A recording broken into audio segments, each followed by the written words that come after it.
उस उपचुनाव को आरजेडी कोई प्राथमिकता नहीं दे रही है या उस उपचुनाव को लेकर आरजेडी की कोई तैयारी नहीं है। तैयारी है उस उपचुनाव को लेकर और अ, उस उपचुनाव को लेकर आरजेडी गंभीर भी है। ऐसा नहीं कि बहुत हल्के में ले रही है उस उपचुनाव को। लेकिन आरजेडी की जो प्रायोरिटी है, आरजेडी की जो प्राथमिकता है वो उपचुनाव नहीं है। आरजेडी विधानसभा चुनाव की तैयारी कर रही है। आपको याद होगा एक बैठक में तेजस्वी यादव ने कही थी ये बात कि लालू यादव ने उनको जिम्मेवारी सौंपी है और आरजेडी को सरकार में लाने के लिए, सत्ता में लाने के लिए उनको कड़े फैसले भी लेने होंगे तो वो लेंगे। और उन्होंने यह भी कहा था कि टिकट भी काटना पड़ेगा तो टिकट भी काटेंगे। तो आरजे हमने ये खबर पहले भी दिखाई है, 2 दिन 3 पहले दिखाई है, लेकिन चूंकि बात हो रही है, आपसे चर्चा हो रही है, तो हम आपको ये बता दें कि आरजेडी ने वो प्रक्रिया शुरू कर दी है। या लालू यादव, तेजस्वी यादव को लगता है कि बड़े ऑपरेशन की जरूरत है, साफ सफाई की जरूरत है, टिकट काटे जाने की जरूरत है, कुछ कड़े फैसले लेने की जरूरत है, तो कड़े फैसले लिए जा रहे हैं। अब उन विधायकों बिहार में 4 विधानसभा सीटों पर जो है वो उपचुनाव होने हैं, लेकिन आपको बता दें कि राजद यानी महागठबंधन में जो राजद पार्टी है वो लगातार मीटिंग कर रही है। आपको बता दें कि कुछ दिन पहले आपको खबर भी दिखाए थे किस तरह से अति पिछड़ा प्रकोष्ठ का बैठक चल रहा था। अति पिछड़ा प्रकोष्ठ के जो नेता थे वो बैठक बुलाए हुए थे, जगदानंद सिंह उपस्थित थे, वरीय नेता कई नेता उपस्थित थे। लेकिन अब फिर से अल्पसंख्यक का आज बैठक होने जा रहा है। लगातार जो है राजद बैठक पर बैठक बुलाई जा रही है। इससे पहले भी बता दें कि प्रदेश कार्यालय में जगदानंद सिंह जो है वो वरीय नेताओं के साथ मुलाकात की है, बैठक की है। क्या लालू और तेजस्वी यादव जो है वो उपचुनाव छोड़ करके बिहार विधानसभा जो 25 में चुनाव होने हैं उसकी तैयारी कर रहे हैं? सभी बातों पर चर्चा करने के लिए और बारीकी से समझाने के लिए हमारे साथ अभिषेक मिश्रा सर हैं। क्या लग रहा है सर, 2025 का चुनाव है और लगातार राजद में जिस तरह से मीटिंग, इससे पहले भी आपने भी जाकर खबर दिखाया था किस तरह से मीटिंग बुलाई गई थी, मीटिंग पे मीटिंग, फिर मीटिंग आज भी है, क्या लग रहा है 25? नहीं, देखिए ऋषि, आरजेडी की बैठकों को लगातार आप कवर करते रहे हैं और लगातार आपने कई बैठकें कवर की है। अति पिछड़ा प्रकोष्ठ की जब बैठक चल रही थी आप थे वहां।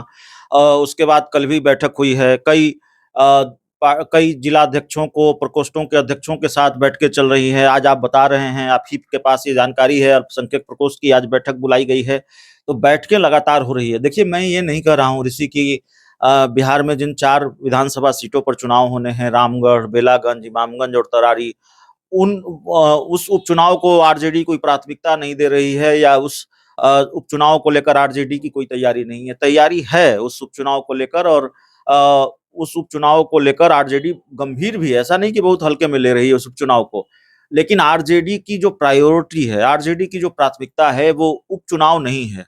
आरजेडी विधानसभा चुनाव की तैयारी कर रही है और आरजेडी के अंदर जो बैठकें चल रही हैं, पार्टी के अंदर जो बैठकें चल रही हैं, अलग-अलग प्रकोष्ठों के साथ अलग-अलग प्रकोष्ठों की बैठक चल रही है। अल्पसंख्यक प्रकोष्ठ की आज बैठक है, अति पिछड़ा प्रकोष्ठ की बैठक हुई, कई प्रकोष्ठों के अध्यक्षों के साथ जगदानंद सिंह की बैठक, जिलाध्यक्षों के साथ बैठक।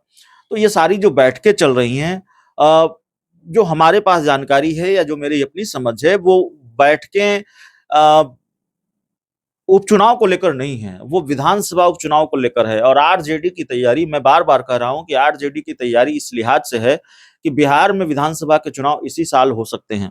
देखिए, इस साल होंगे कि नहीं होंगे, लेकिन चर्चा महीनों से रही है कि बिहार में विधानसभा के चुनाव समय से पहले हो सकते हैं। एक वक्त पर तो चर्चा यह भी रही कि बिहार में विधानसभा के चुनाव लोकसभा चुनाव के साथ-साथ हो सकते हैं, लेकिन ये हुआ नहीं। कभी तेजस्वी यादव ने भी इस तरह की बात कही थी। तो राजद अपनी तैयारी में जुटा हुआ है। कई बार इसके संकेत मुख्यमंत्री नीतीश कुमार ही दे देते हैं। वो अपने अधिकारियों को सीधे मंच से कहते हैं, भाई जल्दी-जल्दी काम निपटाइए, चुनाव कब हो जाएगा कुछ पता है? तो इस तरह की बात नीतीश कुमार भी करते रहे हैं। तो आरजेडी की तैयारी निश्चित तौर पर विधानसभा चुनाव को लेकर है, उपचुनाव को लेकर नहीं है। उपचुनाव में आरजेडी के पास 2 सीटें हैं, सिटिंग सीटें। वैसे 3 सीट पर आरजेडी अपने उम्मीदवार उतारेगी। उदय नारायण चौधरी गया से उम्मीदवार होंगे, इमामगंज से और बेलागंज से सुरेंद्र यादव के बेटे उम्मीदवार होंगे, रामगढ़ से सुधाकर सिंह के भाई उम्मीदवार होंगे और तरारी सीपीआई-एमएल की सीट है। तो उस चुनाव को लेकर तैयारी आरजेडी जरूर कर रही है, लेकिन आरजेडी विधानसभा चुनाव की तैयारी में लगी हुई है और बहुत सारी बातें हैं जिसकी जानकारी हम आपको दे दें। देखिए, आपको याद होगा एक बैठक में तेजस्वी यादव ने कही थी ये बात कि लालू यादव ने उनको जिम्मेवारी सौंपी है और आरजेडी को सरकार में लाने के लिए, सत्ता में लाने के लिए उनको कड़े फैसले भी लेने होंगे तो वो लेंगे। और उन्होंने यह भी कहा था कि टिकट भी काटना पड़ेगा तो टिकट भी काटेंगे।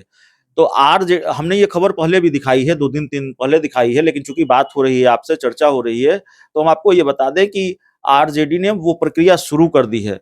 टिकट किसको मिलना है वो तो चुनाव के वक्त आखिरी में तय होता है, टिकटों का जब बंटवारा होता है, कौन सी सीट कौन पार्टी लड़ रही है, जब गठबंधन का मामला है, तो अगर आरजेडी इतनी सीटों पर लड़ रही है, इन सीटों पर लड़ रही है, तो यहाँ से कौन कौन लड़ेगा, ये सारी चीजें माथापच्ची बाद में होती है, चुनाव के आखिर में होती है। इसमें थोड़ा वक्त है, लेकिन टिकट किसका काटना है वो लिस्ट अभी बननी तैयार हो गई है, हिट लिस्ट बननी तैयार हो गई है, किन विधायकों को टिकट कटेंगे, किनका टिकट काटना है। देखिए 2024 के लोकसभा चुनाव में आरजेडी ने सिर्फ 4 सीटें जीती हैं। आरजेडी के पास 80 के आसपास विधायक हैं, लेकिन से भी कम सीटों पर ही आधी से कम विधानसभा सीटों पर ही आरजेडी बढ़त बना पाई। आधे से ज्यादा विधानसभा क्षेत्रों में उन सीटों पर जहां आरजेडी के विधायक हैं, उन विधानसभा क्षेत्रों में भी आरजेडी को बढ़त नहीं मिली। तेजस्वी यादव नाराज भी हैं, या लालू यादव तेजस्वी यादव को लगता है कि बड़े ऑपरेशन की जरूरत है, साफ सफाई की जरूरत है, टिकट काटे जाने की जरूरत है, कुछ कड़े फैसले लेने की जरूरत है, तो कड़े फैसले लिए जा रहे हैं। अब उन विधायकों की लिस्ट, विधायक आरजेडी के बड़े टेंशन में हैं। मैं आपको ये बता दूं कि आरजेडी विधायकों की चिंताएं बढ़ी हुई हैं इस एक्शन से।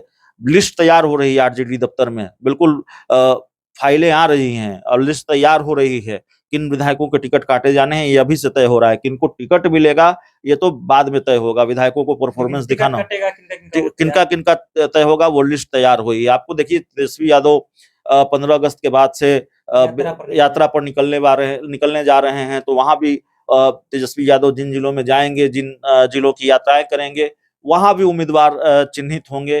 तो ये सारी चीजें हैं। और देखिए आरजेडी की जो बैठकें हो रही हैं वो क्यों हो रही हैं, एक तो विधानसभा के बारे में हमने आपको बताया कि विधानसभा चुनाव को लेकर रणनीति तैयार हो रही है, और आरजेडी का मुकाबला इस बार भारतीय जनता पार्टी से सिर्फ नहीं है। आरजेडी का मुकाबला और मुझे लगता है कि आरजेडी का मुकाबला इस बार प्रशांत किशोर से भी है। प्रशांत किशोर के पिटारे में क्या है हम आप ये नहीं जानते।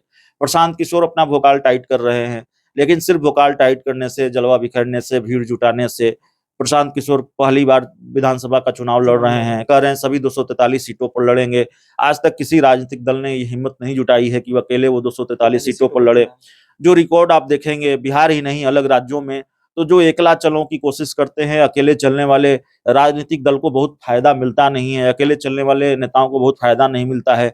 चिराग पासवान जो इस वक्त डंका पीट रहे हैं कि 100 में 100 स्ट्राइक रेट उनका आया, 5 की 5 सीटें उनकी आ गई।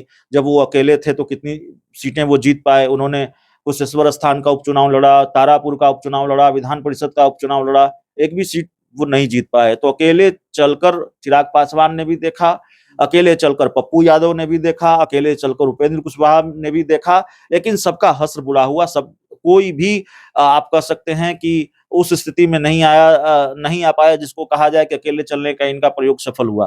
तो अब प्रशांत किशोर अकेले चल रहे हैं, 243 सीटों पर अकेले चुनाव लड़ने जा रहे हैं, तो कितना फायदा उनको मिलता है, कितनी सीटें वो जीत पाते हैं, और नुकसान किसका कर पाते हैं, इंडिया का नुकसान करेंगे कि एनडीए का नुकसान करेंगे। खलबली दोनों खेमों में है। तो एक प्रशांत किशोर भी चुनौती है, और प्रशांत किशोर को केंद्र में रखकर भी रणनीति तैयार हो रही है आरजेडी की। प्रशांत किशोर क्या कर रहे हैं, प्रशांत किशोर आरजेडी का जो आधार वोट बैंक है, मुस्लिम वोट बैंक, वहां सेंधमारी की कोशिश वो कर रहे हैं, वहां वो सेंध लगाने की कोशिश कर रहे हैं। मुनाजिर हसन जो उपेंद्र कुशवाहा की पार्टी में शामिल हुए थे जेडीयू को छोड़कर, उनको अपने साथ मिला लिया है।